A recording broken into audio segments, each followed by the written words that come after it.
ایک ظالم بادشاہ تھا جو کہتا تھا اے شہر میرا ہے اور یہاں جو میں چاہوں وہی ہوگا۔ انصاف، یہ لفظ میرے لیے محض کھیل کا حصہ ہے۔ ایک زمانے میں ایک بہت بڑا اور خوشحال شہر تھا۔ شہر کے دروازے اونچے تھے، دیواریں مضبوط تھیں، بازاروں میں رونق تھی اور لوگ بظاہر مطمئن نظر آتے تھے۔ مگر اس ظاہری سکون کے پیچھے ایک ایسا خوف چھپا تھا جو ہر دل میں دھڑکتا تھا۔ اس شہر پر حکومت کرنے والا شخص حاکم جابر کہلاتا تھا اور اس کا نام سن کر ہی لوگ نظریں جھکا لیتے تھے۔ حاکم جابر طاقت کے نشے میں ڈوبا ہوا تھا۔ اس کے پاس ایک مضبوط فوج تھی، تیز دھار تلواریں تھیں، وفادار سپاہی تھے اور ایسے درباری تھے جو ہر وقت اس کی تعریف میں لگے رہتے تھے۔ وہ خود کو اللہ کے بعد سب سے بڑا سمجھنے لگا تھا۔ اس کا ماننا تھا کہ جب تک اس کا حکم چل رہا ہے کوئی اس کا کچھ نہیں بگاڑ سکتا۔ روزانہ دربار لگتا، سونے کا تخت، قیمتی پردے، خوشبوؤں کی فضا، مگر ان سب کے درمیان انصاف کہیں دفن ہو چکا تھا۔ فیصلے قانون کے مطابق نہیں بلکہ حاکم کے مزاج کے مطابق ہوتے تھے۔ اگر حاکم خوش ہوتا تو مجرم بھی بچ جاتا اور اگر ناراض ہوتا تو بے گناہ بھی سزا پا لیتا۔ شہر کے لوگ سچ بولنے سے ڈرتے تھے۔ باپ بیٹے کو، بھائی بھائی کو نصیحت کرتا تھا کہ دربار کے قریب زبان سنبھال کر رکھنا، کیونکہ ایک لفظ زندگی اور موت کا فیصلہ کر سکتا تھا۔ ایک دن دربار میں ایک بوڑھا کسان حاضر ہوا۔ اس کی کمر جھکی ہوئی تھی، ہاتھوں میں کپکپاہٹ تھی اور آنکھوں میں کئی راتوں کی بے خوابی صاف دکھائی دیتی تھی۔ اس کے کپڑے پرانے تھے مگر اس کے لہجے میں سچائی تھی۔ اس نے آہستہ مگر واضح آواز میں کہا، اے حاکم، میں اسی شہر کا رہنے والا ہوں۔ میری وہ زمین جو میرے باپ دادا کی نشانی تھی زبردستی مجھ سے چھین لی گئی ہے۔ اس زمین سے ہی میرے بچوں کا پیٹ پلتا تھا۔ اب میرے گھر میں کئی دن سے چولہا نہیں جلا۔ اللہ کے نام پر میرا حق واپس کر دے۔ دربار میں مکمل خاموشی چھا گئی۔ وزراء ایک دوسرے کو دیکھنے لگے۔ سب کو معلوم تھا کہ سچ بولنے کا انجام کیا ہوتا ہے۔ حاکم نے بوڑھے کو اوپر سے نیچے تک دیکھا۔ اس کے چہرے پر ایک حقارت بھری مسکراہٹ آئی۔ وہ تخت سے ذرا آگے جھکا اور بولا، بوڑھے، تم جیسے لوگ ہمیشہ اللہ کا نام لے کر کمزور بننے کی کوشش کرتے ہو۔ سن لو، یہ شہر میرا ہے، زمین میری ہے اور فیصلہ بھی میرا۔ یہاں اللہ کا نہیں میرا حکم چلتا ہے۔ یہ کہتے ہی اس نے سپاہیوں کو اشارہ کیا۔ سپاہیوں نے بوڑھے کو پکڑ کر دربار سے باہر گھسیٹ دیا۔ بوڑھے کی لاٹھی زمین پر گر گئی مگر کسی نے اٹھا کر نہ دی۔ دربار میں پھر سے قہقہے گونج اٹھے مگر ان قہقہوں کے پیچھے ایک انجانا خوف بھی چھپا تھا۔ بوڑھا دربار کے دروازے پر کھڑا ہو کر آخری بار پیچھے مڑا۔ اس کی آنکھوں میں آنسو تھے، ہونٹ ہل رہے تھے مگر اس نے کچھ نہ کہا۔ اس نے آسمان کی طرف دیکھا، گہرا سانس لیا اور خاموشی سے وہاں سے چل دیا۔ اس لمحے کسی کو اندازہ نہ تھا کہ یہ خاموشی دراصل طوفان سے پہلے کی خاموشی ہے۔ دربار کے دروازے سے نکلتے ہی بوڑھے کسان کے قدم لڑکھڑا گئے۔ اس کی لاٹھی کہیں پیچھے رہ گئی تھی اور دل میں ایک ایسا بوجھ تھا جو لفظوں میں بیان نہیں ہو سکتا۔ شہر کی وہی گلیاں جن میں اس نے پوری زندگی محنت کی تھی آج اجنبی لگ رہی تھی۔ لوگ اسے دیکھتے تھے، پہچانتے تھے مگر کوئی قریب نہ آیا۔ سب کے دلوں میں ایک ہی خوف تھا، ظالم حاکم کا خوف۔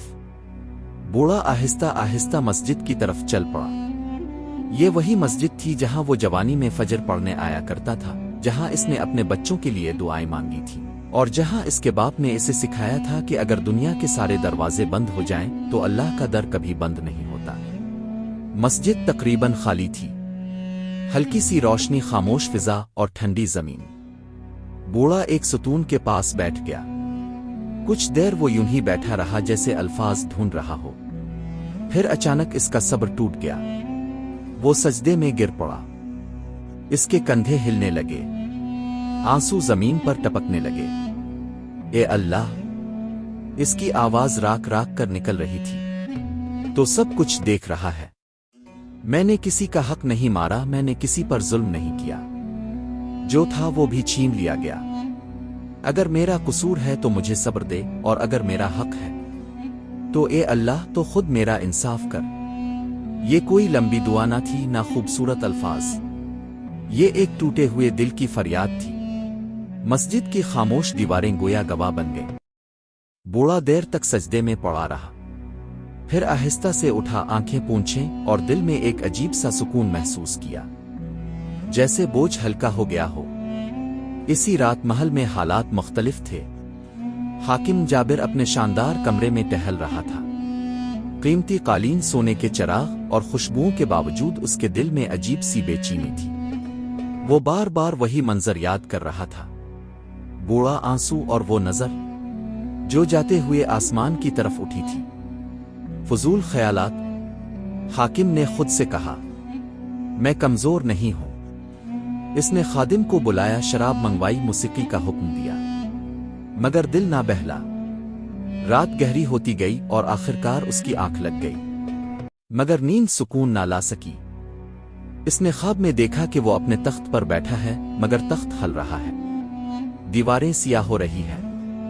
अचानक आसमान से एक गूंजती हुई आवाज आई, जुल्म का वक्त पूरा हो चुका है। वो घबरा कर खड़ा हुआ, मगर उसके पांव जमीन में धंस गए। इसने मदद के लिए पुकारा, मगर कोई सिपाही, कोई वजीर नजर न आया। फिर इसने देखा कि वही बूढ़ा उसके सामने खड़ा है। आंखों में आंसू नहीं, बल्कि अजीब सा सुकून है। हाकिम चीखा और नींद से जाग उठा। पसीना इसके माथे से बह रहा था, सांस तेज थी। कमरे में खामोशी थी, मगर उसके कानों में वो आवाज अब भी गूंज रही थी। ये सिर्फ ख्वाब था, वो खुद को तसल्ली देने लगा। मैं हाकिम हूं, मुझे कोई नहीं छू सकता। मगर उसके दिल के किसी कोने में पहली बार खौफ ने जगह बना ली थी। अगले दिन हाकिम ने जानबूझकर अपने आप को सख्त जाहिर किया। इसने दरबार में ऐलान करवाया कि टैक्स मजीद बढ़ाए जाएंगे और जो शिकायत करेगा इसे सजा दी जाएगी। वो साबित करना चाहता था कि वो अब भी ताकतवर है। मगर शहर के हालात बदल रहे थे। लोग खामोश थे, मगर दिलों में बातें हो रही थीं। मस्जिदों में दुआएं बढ़ गई थीं। माएं अपने बच्चों के लिए और मजलूम अपने हक के लिए हाथ उठा रहे थे। और उन सब दुआओं के दरमियान एक दुआ ऐसी थी जो सजदे से उठी थी और आसमान तक पहुंच चुकी थी। हाकिम जाबिर को इसका अंदाजा नहीं था कि अल्लाह जब फैसला करता है तो पहले दिलों में लर्जिश आती है। चंद दिन बाद शहर में एक अजीब सा सुकूत छा गया। लोग खौफ के साए में जीने लगे और बाजारों की रौनक धीमी पड़ गई। हाकिम जाबिर की बीमारी अब सबको नजर आने लगी थी, लेकिन गुरूर और तकब्बुर ने इसे हकीकत देखने से रोका हुआ था। वो अब भी सोच रहा था कि ताकत का कोई मुकाबला नहीं और उसका तख्त हमेशा कायम रहेगा। इसी दौरान एक दिन दरबार के दरवाजे पर एक दरवेश आया। सादा लिबास, पुरसुकून चेहरा, लेकिन आंखों में अजीब सा नूर था। किसी किस्म की धमकी या खौफ नहीं, और न ही किसी नवाजिश की तवक्को। वो सीधा हाकिम के सामने खड़ा हुआ और खामोशी से देखा। हाकिम गुस्से में बोला, तुम कौन हो? यहां कैसे आए? दरवेश ने मुस्करा कर कहा, मैं वो नहीं जो दरबार के दरवाजे के बाहर तुम्हारे खौफ को देखकर लरसता।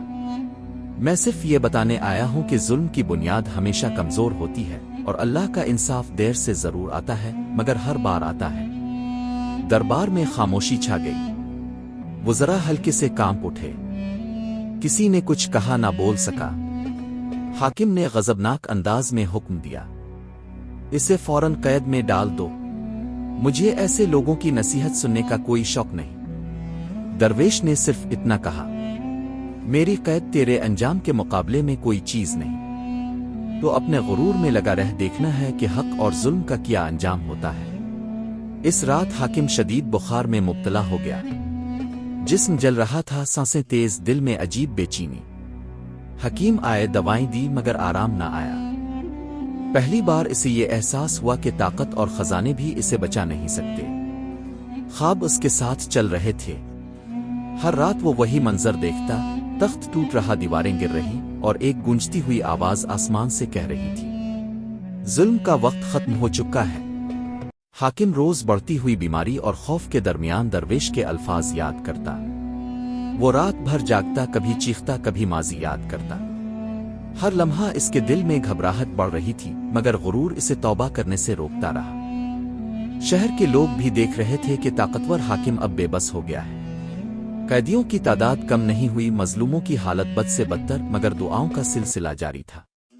लोग रात को मस्जिदों में जाकर सच्चाई और इंसाफ के लिए हाथ उठाते थे। बूढ़ा किसान जो पहले सजदे में गिरा था अब दोबारा मस्जिद गया। इसने दिल से दुआ की, ए अल्लाह, मैं आजिज हूं, मेरे पास ताकत नहीं, बस तेरे हुजूर ये दुआ है। अगर जुल्म का अंजाम आना है तो उसे जल्द दुखा दे और मजलूम का हक लुटा दे। इस दुआ की तासीर शहर के हर कोने में महसूस होने लगी। हवा में एक अजीब खामोशी छा गई, जैसे किसी ने सरगोशी की हो। वक्त करीब है। हाकिम ने यह महसूस करना शुरू किया कि गुरूर और ताकत सब बेकार है। वो अब रात को भी सोता नहीं। रात की तारीकी इसके दिल को और भारी कर रही थी। कभी वो महल के दरबार में तन्हा बैठकर सोचता, अगर ये सब ख्वाब नहीं, अगर ये सब हकीकत है तो मैंने क्या किया। पहली बार उसने ये सवाल दिल से किया, मगर जवाब तलाश ना कर सका। शहर में जुल्म की देरीना छांव अब खौफ की रोशनी में बदल रही थी, और यही वो लम्हा था जब जवाल ने अपने कदम मजबूत कर लिए। हाकिम जाबिर की बीमारी दिन बदन बढ़ रही थी। पहले वो सिर्फ थका हुआ महसूस करता था, फिर बुखार इसे रात भर जागने पर मजबूर करने लगा। जिस्म कमजोर पड़ गया, सांसें तेज हो गईं और दिल में एक अजीब बेचैनी घर कर गई। वो महसूस करने लगा कि ताकत और खजाना जो कभी सब कुछ लगते थे अब इसे बचा नहीं सकते। शहर के लोग उसकी हालत देखकर दंग रह गए। सिपाही अब उसके आसपास मोहतात नजर आने लगे। वज़रा अपने हिस्से के लिए डरते हुए बात करते, और मजलूम लोग जो पहले खामोश थे अब दिल में उम्मीद लिए दुआ कर रहे थे कि इंसाफ हो जाए। एक रात हाकिम ने खुद से कहा, अगर ये सब मेरे साथ हो रहा है तो क्या मैं सब कुछ खो रहा हूं? क्या ये सब हकीकत है? वो फर्श पर बैठ गया, अपने हाथ अपनी पेशानी पर रखकर सोचने लगा। पहली बार उसने ये एहसास किया कि जुल्म की बुनियाद कमजोर थी और अब वो इस कमजोरी का सामना कर रहा है। इसी वक्त दरवेश के अल्फाज उसके जहन में गूंजने लगे, मैं कैद हो जाऊंगा मगर तेरे अंजाम के मुकाबले में मेरी कोई हैसियत नहीं। हाकिम ने दिल में कहा, अब भी वक्त है। क्या मैं तौबा कर दूं? क्या अल्लाह से बख्शिश मांग लूं? लेकिन गुरूर की जंजीर अब भी इसे रोक रही थी। इसने दुआ करने की बजाय सिर्फ सर झुकाया और कहा, मैं कमजोर नहीं हूं, मैं हाकिम हूं, कोई मुझे नहीं छू सकता। दिन गुजरते गए मगर बीमारी बढ़ती गई। हाकिम की ताकत जो कभी सबको डराती थी अब इसे खुद धकेल रही थी। इसने अपने अतराफ के हर शख्स को देखा मगर कोई मदद ना मिली। डॉक्टर और हकीम आते दवाएं देते मगर सुकून नहीं आता। रातें तूल पकड़ने लगे और हाकिम के ख्वाब और हकीकत के दरमियान की लकीर धुंधली हो गई। वो बार बार वही मंजर देखता, तख्त टूट रहा है, दीवारें गिर रही हैं और वही बूढ़ा आंखों में सुकून लिए इसके सामने खड़ा है। एक रात हाकिम ने हज़ियान में कहा, अगर मैंने जुल्म किया है तो मुझे मुआफ कर दे, मुझे कोई रास्ता दिखा। लेकिन ये कलिमात आहिस्ता आहिस्ता हुआ में गुम हो गए, जैसे वक्त खुद कह रहा हो, अब देर हो गई है, अंजाम करीब है। शहर में भी हालात बदलने लगे। कैदी आजादी के ख्वाब देखने लगे, मजलूमों के दिलों में उम्मीद जागी और लोग दुआ में लगे। हर दुआ में सिर्फ ये कहा जा रहा था, ए अल्लाह, इंसाफ कर, जुल्म का अंजाम दुखा दे। बूढ़ा किसान दोबारा मस्जिद गया, इस बार खामोशी से। इसने हाथ उठाए और दिल से कहा, ए अल्लाह, मैं आजिज हूं, बस तेरा इंसाफ चाहिए। मजलूम का हक वापस कर। ये दुआ शहर के हर कोने में महसूस होने लगी। हवा में एक अजीब सा सुकून और खौफ एक साथ छा गया, जैसे अल्लाह के फैसले की छांव में सब कुछ लरज रहा हो। हाकिम की नदामत और खौफ के दरमियान ये लम्हा सबसे अहम था। गुरूर कमजोर पड़ चुका था, ताकत बेबस हो गई थी और जुल्म का अंजाम करीब आ चुका था। अब सिर्फ चंद घड़ियां बाकी थीं जब शहर को वो वक्त दिखाई देगा जिसका इंतजार हर मजलूम ने दुआ में किया था। महल में खबरें फैल गई थी, हाकिम जाबिर मर चुका है। ना फौज, ना खजाना, ना गुरूर इसे बचा सका। तख्त पर बैठा वो शख्स जिसने सालों तक जुल्म के पहाड़ खड़े किए अब जमीन के बराबर हो गया था। शहर में सुकून छा गया। लोग सांस ले रहे थे मगर आंखों में हैरत थी। कोई समझ नहीं पा रहा था कि ताकत जो कभी सबको डराती थी अब इतनी बेबस कैसे हो गई। नया हाकिम आया। इसने सबसे पहला काम किया, मजलूमों के हुकूक लौटाए। कैदी आजाद हुए, जमीनें वापस की गईं और शहर में इंसाफ कायम हुआ। लोग सिख के साथ जिंदगी गुजारने लगे और हर चेहरे पर सुकून नजर आया। बूढ़ा किसान जिसने पहले सजदे में अपनी दुआ मांगी थी, दोबारा मस्जिद गया। इसने आसमान की तरफ देखा, हाथ उठाए और कहा, अल्हम्दुलिल्लाह, इंसाफ हुआ, मजलूम का हक वापस आया। दरवेश जो शहर से चुपचाप निकल गया था, इसकी बात सच साबित हुई। जुल्म चाहे कितना ही ताकतवर हो, अल्लाह के इंसाफ से कोई नहीं बच सकता। इस कहानी का सबसे अहम सबक यह है, मजलूम की दुआ सबसे ताकतवर हथियार है। जुल्म का अंजाम हमेशा इबरतनाक होता है। गुरूर और ताकत वक्ती हैं, अल्लाह का इंसाफ लाजमी है। शहर के लोग अब सुकून से रहने लगे। बाजारों में रौनक लूट आई, लोग दोबारा मुस्करा रहे थे। मगर सबके दिलों में ये बात नक्श हो गई कि ताकत और दौलत हमेशा महफूज नहीं रहती और जुल्म की बुनियाद पर कायम सल्तनत देरपा नहीं हो सकती। बूढ़ा किसान अपने बच्चों के साथ खड़ा था। वो मस्जिद के दरवाजे पर देख रहा था, दिल में सुकून और शुक्र के आंसू। इसने अपने बच्चों को बताया, बेटो, याद रखो, अल्लाह की पकड़ हमेशा मजबूत है। कोई जुल्म छूट नहीं सकता और मजलूम की दुआ कभी ज़ाय नहीं होती। शहर के लोग अब दुआ और नेकी के रास्ते पर चलने लगे और वो सबक जो हाकिम जाबिर की जिंदगी और मौत से मिलता है, हर दिल में नक्श हो गया। जुल्म के खिलाफ दुआ, सब्र और अल्लाह पर भरोसा सबसे बड़ी ताकत है। और जो जालिम है, इसका अंजाम हमेशा इबरतनाक होता है। ये कहानी खत्म होती है, लेकिन इसका सबक हमेशा जिंदा रहता है।